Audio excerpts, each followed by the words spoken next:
Assalamualaikum warahmatullahi wabarakatuh. Jumpa lagi bersama Kandang Java serta Java Farm dan Wantau Java Farm.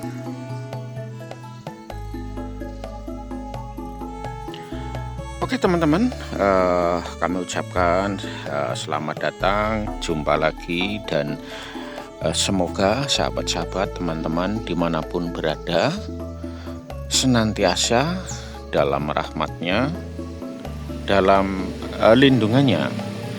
Insya Allah kita semua selalu diberikan kenikmatan, diberikan syukur, nikmat sehat, rezeki melimpah, berkah, dan insya Allah sehat badannya, dan insya Allah akan dipanjangkan umurnya. Amin, amin, amin ya Allah ya Robbal Alamin.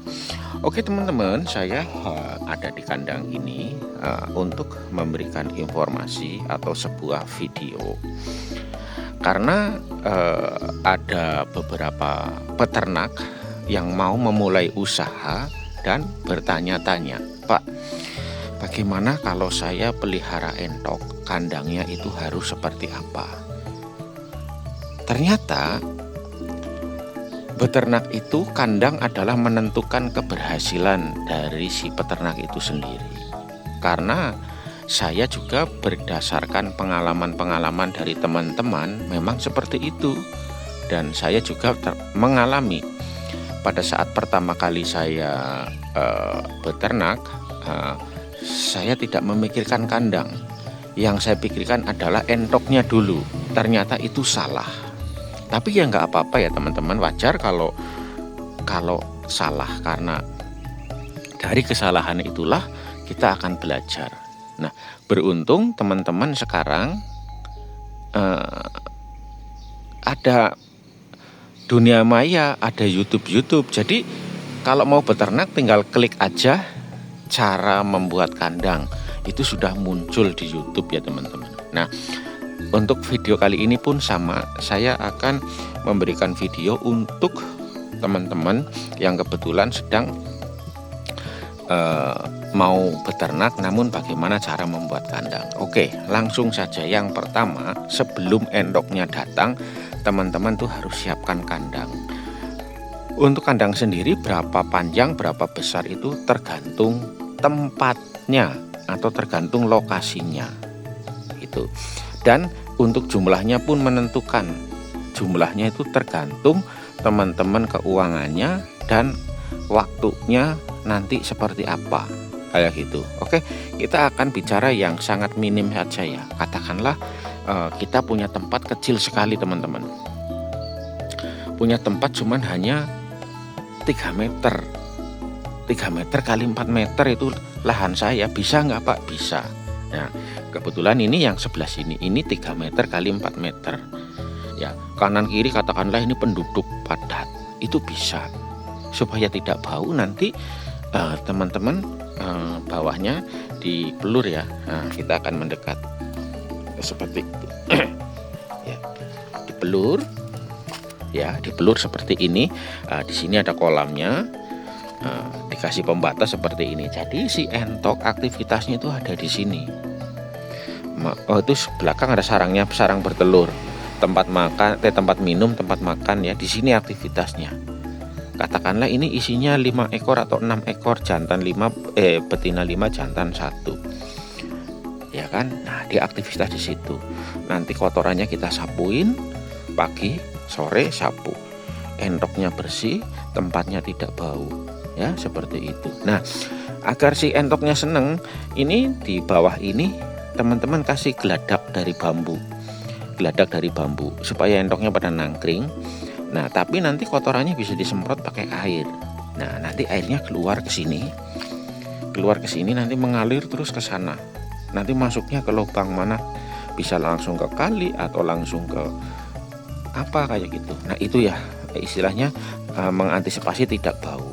Ini cocok sekali berlaku untuk yang lahannya sempit, lahannya sempit, berhimpitan dengan penduduk. Contoh ini tembok ini kan kamar itu ya, itu kamar-kamar itu, dan mereka itu tidak kebauan karena di sini memang ini kebetulan lagi kosong ya, ini kosong.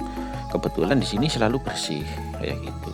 Nah, kalau memang teman-teman mau budidaya lebih banyak, bikin lagi satu sekat lagi sebelahnya seperti ini. Nah, ini sebelahnya. Ya, sebelahnya juga sama ya. Tuh, di belakang sana ada sarang bertelur. Tuh. Nah, itu sarang bertelurnya kayak begitu. Ya, sarang bertelurnya di sana. Jadi si entok nggak kemana-mana ya, di situ aja. Nah, kalau mau mandi, makan, minum apa ini. Nah, dikasih pembatas ya, kanan kiri pembatas seperti itu.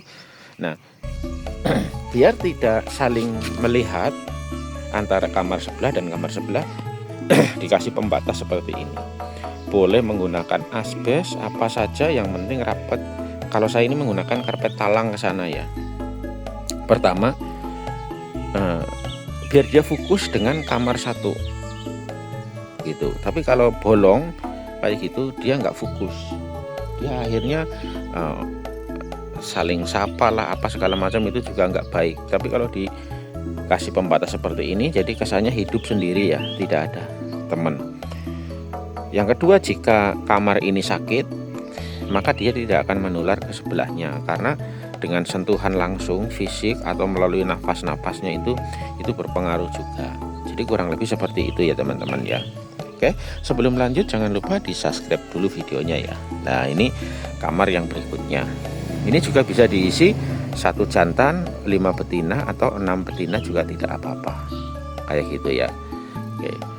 Nanti untuk anak-anaknya bisa kita ambil, ditaruh di box-box seperti itu ya. Pembesaran seperti itu. Nanti kalau sudah nggak muat, baru kita turunkan lagi di kandang sebelahnya. Ini kandang khusus pembesaran, seumpama ya, kandang pembesaran di sebelah sini. Ini segini ini bisa muat 50 ekor ya, bisa muat 50 ekor. Nanti kalau sudah umur 2 bulan nggak muat, ya itu. Kira-kira seperti itu ya. Nanti tekniknya ke sananya bebas. Ini juga saya siapkan sarang juga untuk bertelur ya, seperti itu tuh. Sarang-sarangnya tuh untuk bertelur ya, kayak gitu. Oke, jadi mungkin itu ya teman-teman lah. Jadi totalnya panjang ke sini 6 meter, ke sininya 4 meter kayak gitu. Jadi sangat simpel, sederhana ya teman-teman ya, kayak gitu. Ini saya cerita untuk lokasi sempit ya, lokasi sempit. Tapi kalau memang lokasinya luas dan tidak ada tetangga, bebas bau ya teman-teman, beda lagi ceritanya. Contoh itu dulu saya di sana cuman kayak gitu aja ya. Yuk kita lihat bekas kandang saya yang lama. Yang lama seperti ini dulu saya ya. Jadi pakai kandang umbaran ya, kandang umbaran. Nah, tuh contohnya itu atasnya itu kosong ya. Nah, di situ saya susun genteng itu buat sarang itu full dulu ya, dari ujung sana ke sini full, terus dari sana ke sana juga full. Terus si entok main sendiri di sini, bebas ya, main bebas kayak gitu. Dulu ya saya seperti itu ya. Nah, sekarang saya sudah tidak pelihara lagi gitu.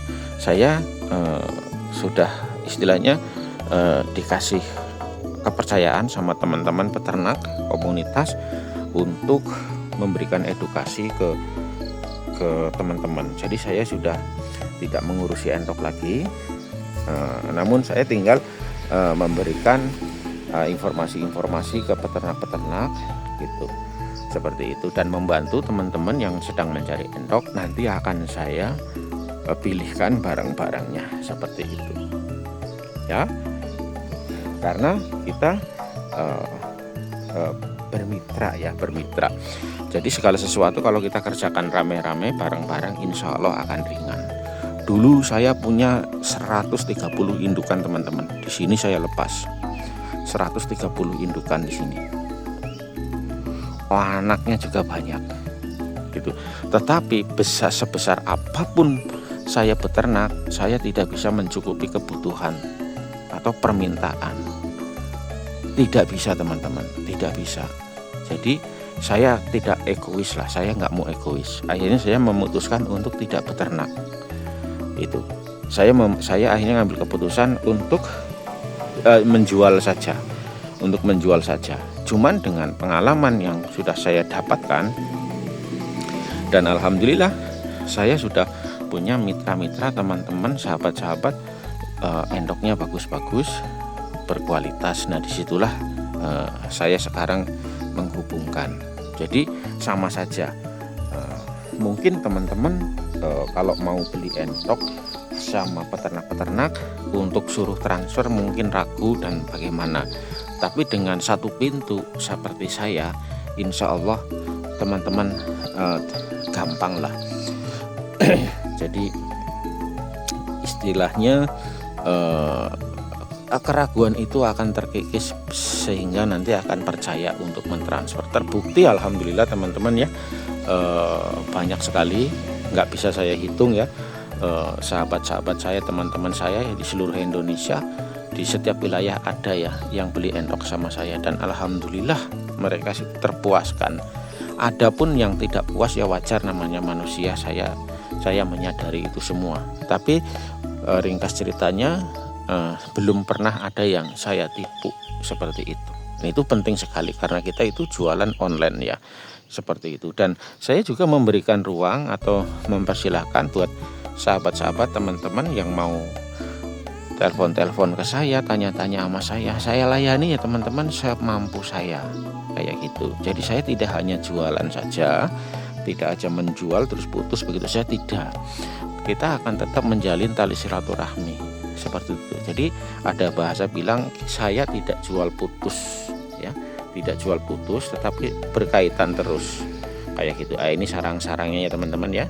Itu sebenarnya sarang-sarang itu nggak harus seperti ini, bebas, pakai kotak boleh, pakai ban bekas boleh, yang penting atapnya itu tidak bocor ya, walaupun pakai tenda maupun plastik UV atau apa saja tidak masalah ya, karena entok itu nggak tahu ini bahan mahal atau bahan murah, yang penting dia itu nyaman ya. Syukur-syukur teman-teman mau bangun sekaligus atasnya pakai genteng atau pakai apa, itu bebas lah. Pada intinya yang dirasakan entok itu nyaman seperti itu. Nah, contoh ya, itu kan nyaman, itu habis makan dia duduk, bagaimana nggak gemuk ya, pakannya cukup, dia nggak kemana-mana ya, seperti itu.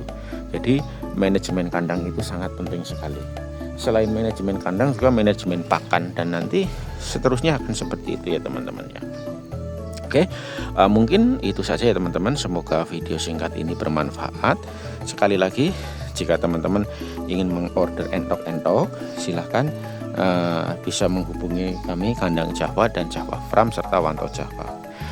Untuk channel YouTube ada Java Farm ya, nomor teleponnya itu. Dan channel YouTube satunya lagi juga ada Kandang Java ya, Kandang Java, nomor teleponnya itu. Dan ada satu lagi Wanto Java Farm ya, ada lagi Wanto Java Farm, ada nomor teleponnya juga ya, silahkan ya, itu sama saja ya. Oke, mungkin itu saja. Mohon maaf apabila penyampaian kami kurang berkenan, baik tindakan maupun ucapan. Dari Kota Malang, wabillahi taufiq wal hidayah. Wassalamualaikum warahmatullahi wabarakatuh.